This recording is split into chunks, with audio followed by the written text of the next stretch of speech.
Hello, my rigid Heddle weavers. Tammy Poff here, Poff Studio. I have had so many wonderful responses from my weavers during this COVID-19 crisis. Everybody is getting some weaving done in isolation here. I had a dream that I toasted all of you for your efforts, and then I decided, yeah, I should do that and offer you 7 ways to improve your rigid Heddle weaving, Part 2, Weaving Tricks. Oh, by the way, this isn't one of them. So let's get some weaving done together. Weaving trick number 1, weaving for optimal salvages. Now, I've written about this and produced videos about this before, but I have been asked to elaborate, so here we go. I think of it in 4 steps. It's like this. Throw it, drop it, notice I dropped the shuttle, set it, beat it, and let's do it again. Throw it, drop it, set it, beat it. Let's break that down in slow motion. Throw it. Notice I'm holding the shuttle at the far end, and I have a shuttle that will make it all the way through the shed. If I didn't have that long shuttle, I would just push it into the shed and give it a nudge so that I could draw it through without stuffing my hands in the open shed.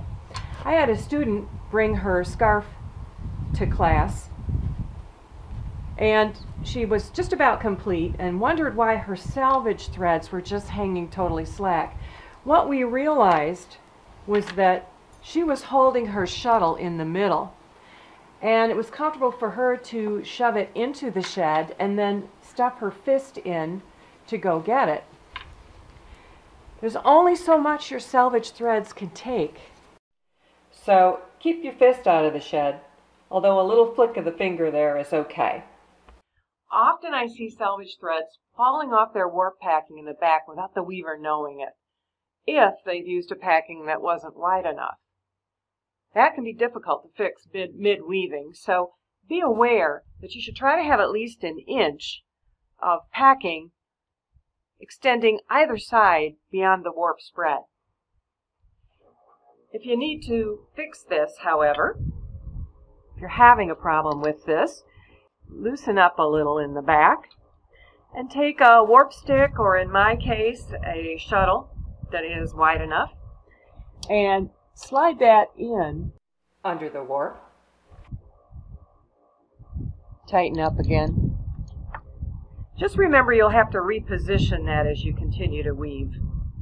Drop it. Dropping your shuttle might seem like it slows you down, but once you get in a rhythm, it really doesn't. I strongly advise against holding your shuttle and beating with one hand, or holding your shuttle and beating in general. Our free-floating little reed wants desperately to beat at an uneven angle unless we control it with both hands. Set it. Let me show you that again, because this is really crucial. You may know that we need some slack in our weft thread as it goes across, because it has to do that bending under and over warp threads. Now, when I was a new weaver, I thought it was going to pull, that the warp threads were going to pull that slack from the edges. So I tried very carefully to leave some loosey-goosey edges. No one told me any different. When I pulled it off the loom, it looked like a mouse had chewed on my edges. I threw it away. What you really need to do is make sure there's enough slack by the way that you raise your weft thread on an angle. Heavier threads, you'll have a higher angle. Lace weight, you may have a lower angle. You'll figure that out as you weave and get used to it.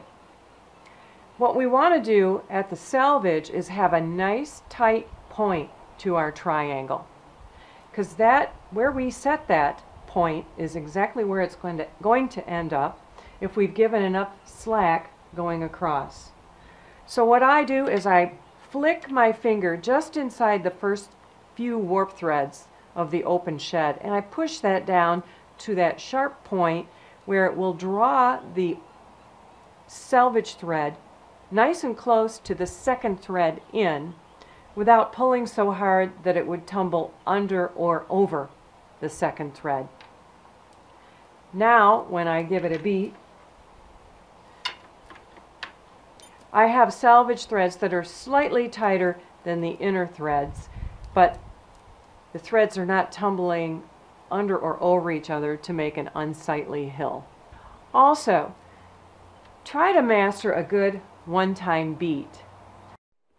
I know how tempting it is to go beat, beat, beat. That's giving your reed 2 extra times to beat unevenly and make sinking salvages. You know, the kind that look like a frown. Now, if you sneak an extra beat now and then, I'll overlook that. But if you want a wearable fabric, beat can be a misnomer. So you master a one-time loving touch. If you're producing home goods like this piece here and you want more body to the fabric, give it a more firm beat, but try to cut down on that snug, snug, snug. You will get better salvages and you'll work faster too. A couple final notes on salvages. We can't get the perfection that our floor loom weaving cousins get because we normally use yarns of thicker diameter and we don't get the same tension they do. Many things can affect your salvages. The yarn consistency, the content of the fiber, and even color.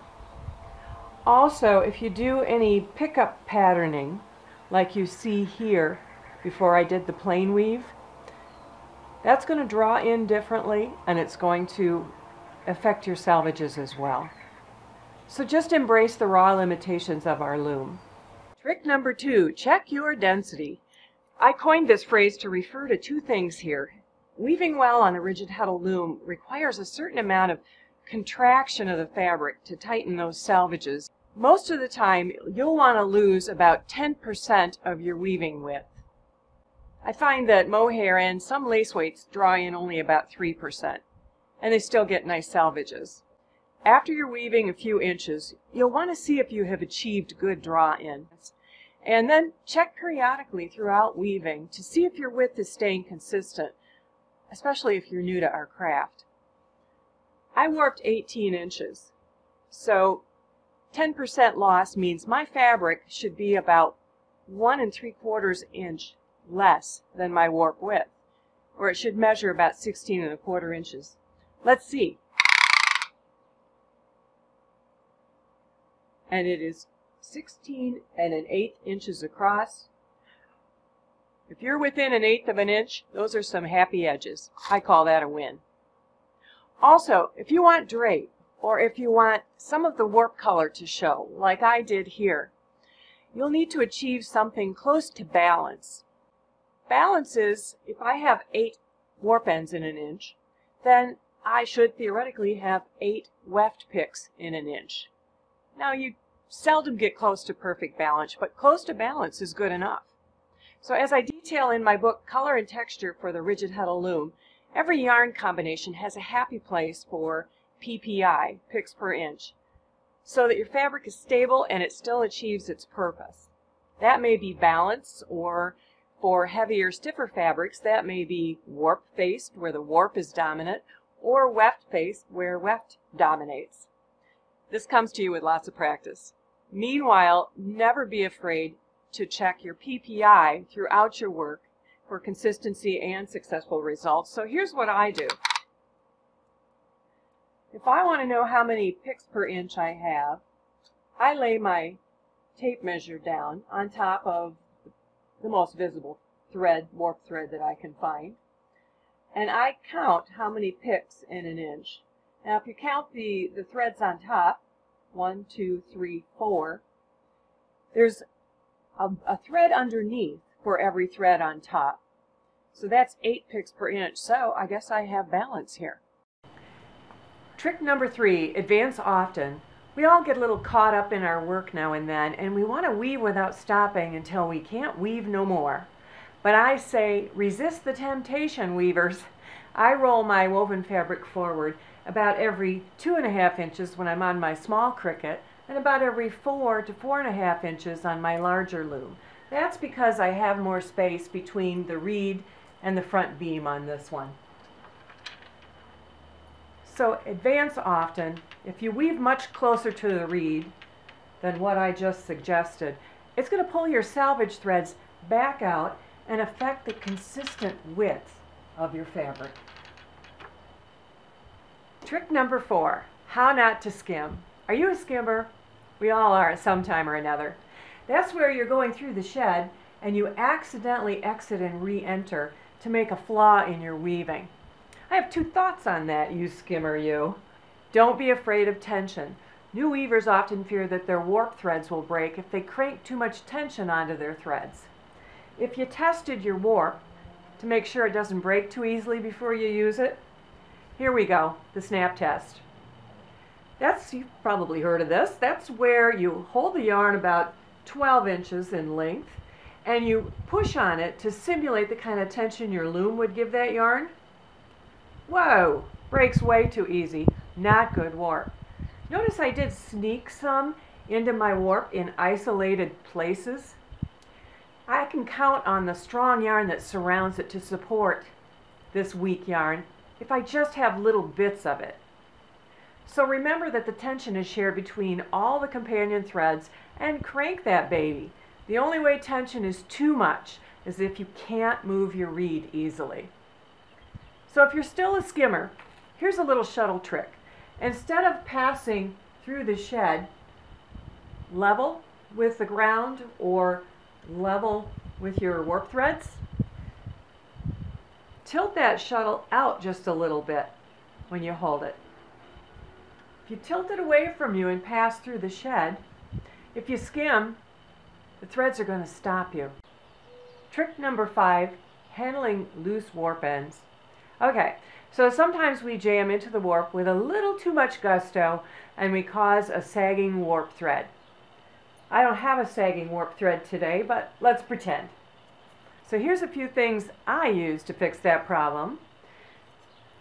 One of them, I rooted around in my knitting kit and in my garage, and I found this stitch holder and a little something I could hang on there for a minimal amount of weight. And if I had a loose thread, say it was right here, I could clip my stitch holder onto that, close it, then fling it over the back, and it would tighten up my warp thread. You can experiment with how much weight you'll need. You don't need a lot of weight for that. Here's another thing I stole from my garage toolkit. This was a ring with a bunch of Allen wrenches on it. I took a few off till I got the right amount of weight, and I can use that to sling around a loose warp thread and again hang off the back. You'll have to watch out for those as you continue to advance your warp so that they still hang off the back. Trick number 6, sagging sections of warp. Sometimes we just didn't do our best job of tensioning our warp in the first place, or we're using an especially difficult low elasticity type yarn, and after a while we see more than a little sagging across the warp. Warp sticks to the rescue. Jamming 1 or 2 warp sticks onto the back beam into our warp can go a long way to fixing that problem. Now I don't have any warp sticks today, but just like we showed you before, I can put an extra shuttle into that back warp. I can use a pickup stick or even a ruler that fits in there. And here's another way to bring those saggy warp threads to attention. You can also try packing your sticks onto the front beam under your fabric. Trick number 7, reaming the warp. Sometimes we get excess crossing of threads in the back, or we're working with a sticky yarn like mohair and we just can't get a clean shed opening. And it may get worse as we work. So it can be really helpful to insert that extra shuttle into the back shed opening and separate the yarn threads with it. Now, it can live in that back shed, pushed all the way back, and it won't cause any trouble. Then you can employ it as needed. Also, you can ream as you throw like this. if your yarn was sticking a little bit in the front and it prevented you from getting across effectively, you can insert your shuttle and just ream forward, and then you get a good clean beat. So here's to you, my brave soldiers of the rigid heddle. Stay safe and keep on weaving. Good.